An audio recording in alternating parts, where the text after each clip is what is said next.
Good evening, and welcome to Verbal TV. I'm your host, JR. I come to you this evening with sad news and tidings. I'm sure most of you, given the speed of light on YouTube, have already heard of the passing of Dick Clark. It is a truly sad and momentous occasion in the history of our nation and of the world. Being that I myself am 32 years old, I don't know of any single New Year's Eve where I haven't seen Dick Clark on television. While he suffered in recent years from his stroke, it has been heartwarming and uplifting to see him struggling back to being productive and a part of the legacy that he worked so hard to build over the last 4 decades. I grew up with Dick Clark. I remember being a little kid. Some of my earliest memories around New Year's and at late night was, American Bandstand. I remember him dancing on the stage and the colorful lights and, all the different platforms and stuff. I didn't really understand it, I don't think. I was very young at the time, but I remember Dick Clark, and there was just something about him. I mean, he had that personality, a lot like Bob Barker or, Alex Trebek. They're all classic television guys, the guys that you see on TV every day, that you just grow up with. Pat Sajak on Wheel of Fortune, or Regis Philbin on television, or Barbara Walters on Nighttime News, 2020, things like that. They're just the people that you grow up with that my generation has never been without. To imagine New Year's Eve without Dick Clark is heartbreaking. My whole life I've known, people where, when I was in school, everyone's like, oh, what are you doing for New Year's? Oh, we're having a bunch of people over and we're watching Dick Clark, New Year's Rockin' Eve. Growing up and getting a job and being out in the workforce, what are you doing? Oh, well, we're having a party, whatever, but, then we're all going to tune in and watch Dick Clark and watch the ball drop in New York. It's just a thing that people do. And over the years, I don't think I ever realized how important that really was. My mother passed away back in 2006. And up until that point in time, I had literally watched New Year's Rockin' Eve with Dick Clark every single year with my family and, with my mother. And when she passed away in March of 2006, it didn't dawn on me that come that, that December 31st, that I would be heartbroken, that it would be such a big deal for her not to be there for that.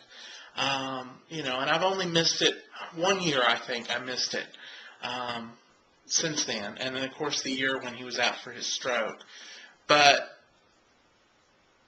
it's just a quintessential part of Americana, of our history. And it's just the way to bring in the new year. And try as hard as he might, Ryan Seacrest is great and all, but he's not Dick Clark. And it hasn't been the same without Dick, running the show these past few years.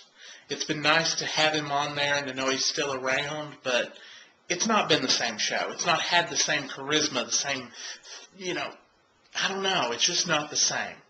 And now to know that he's gone completely and that he won't be with us next year, when it comes time for the ball to drop, that just breaks my heart.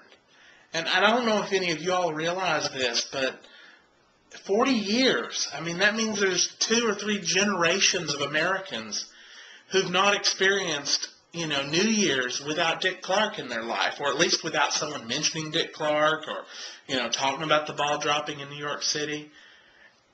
And that's just an amazing thing. It's an amazing legacy to leave behind. I can only hope that, I know that for myself, I doubt that will be the case, but for anybody, I mean, to leave that kind of legacy behind in and of itself is a wonderful thing. I mean, no one will ever forget Dick Clark. He will always be a quintessential part of American history. And So, I mean, the celebrities are all jumping on the bandwagon and saying, Dick Clark was this, Dick Clark was that. But it really doesn't matter what celebrities say. It doesn't really matter what any of us say as individuals. But I do think it matters as a whole. The impact and the effect that one man has had on our entire nation and the world.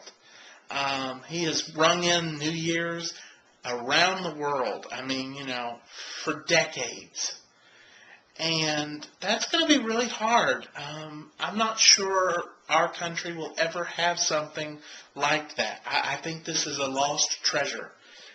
It's something that we won't be able to replace easily. And I just think everyone should take a few minutes to really comprehend what we've lost.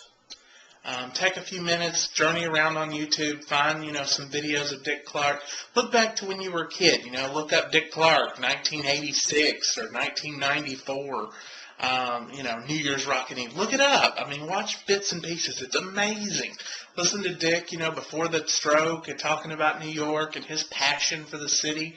You can just feel it when he talks and his excitement for the whole process. So, I kind of felt like I owed the man something. He's given me so much and never even knew my name, never even knew I existed. And I think that we all owe Dick Clark at least a little bit of thanks for keeping certain values in America these last 40 years and for keeping us all grounded in each other, in, the future, in hope for a better life and a better year. And, I think it'll be a sad year when the time comes. But until then, I hope you're in a better place, Dick, and God rest, and God bless you, and good night.